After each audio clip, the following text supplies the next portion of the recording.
আজকে কমলের চায়ের দোকানে গেলাম চা খেতে।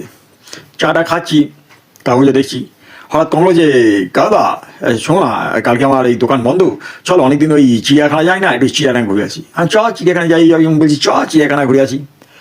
দেখ যাবো, কিন্তু বেশি টিয়ে করবি না। আচ্ছা আচ্ছা ঠিক আছে চলো না।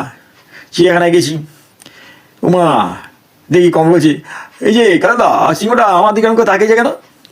আরে পাগলা, আরে ও তো ভেজিটেরিয়ান সিংহু, মানে আরে ও তো শুধু তাকেই হজম করে, তো তাকেই হজম করছে দেখছি। হ্যাঁ সত্যি।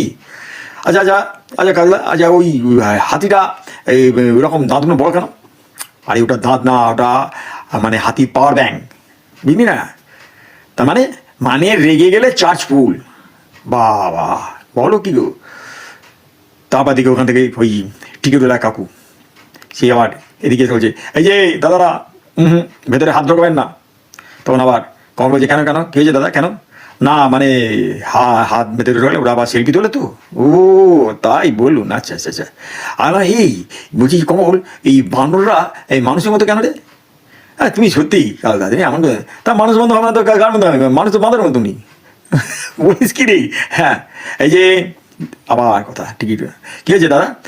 আজকের মতন শুনুন, চিড়িয়াখানা বন্ধ, এবার আপনাদের বেরোতে হবে। কারণ বলছে একটা জিনিস বুঝলাম জানো।